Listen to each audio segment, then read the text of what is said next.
A Dream of Red Hands. The first opinion given to me regarding Jacob Settle was a simple, descriptive statement. He's a down-in-the-mouth chap. But I found that it embodied the thoughts and ideas of all his fellow workmen.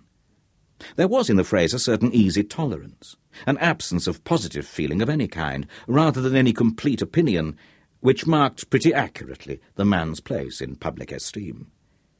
Still, there was some dissimilarity between this and his appearance, which unconsciously set me thinking, and by degrees, as I saw more of the place and the workmen, I came to have a special interest in him.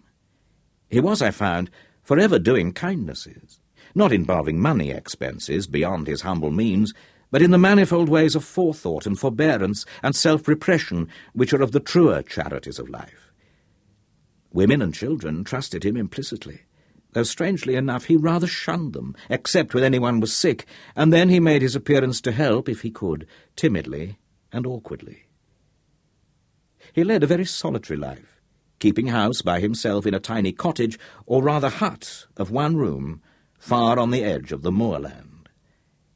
His existence seemed so sad and solitary that I wished to cheer it up, and for the purpose took the occasion, when we had both been sitting up with a child injured by me through accident, to offer to lend him books.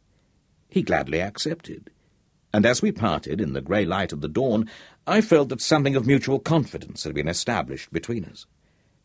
The books were always most carefully and punctually returned, and in time Jacob Settle and I became quite friends.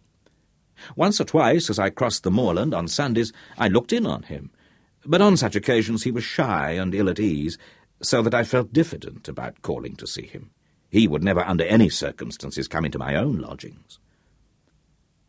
One Sunday afternoon I was coming back from a long walk beyond the moor, and as I passed Settle's cottage, stopped at the door to say how do you do to him. As the door was shut, I thought that he was out, and merely knocked for form's sake or through habit, not expecting to get any answer. To my surprise, I heard a feeble voice from within, though what was said I could not hear. I entered at once, and found Jacob lying half-dressed upon his bed. He was as pale as death, and the sweat was simply rolling off his face. His hands were unconsciously gripping the bedclothes, as a drowning man holds on to whatever he may grasp.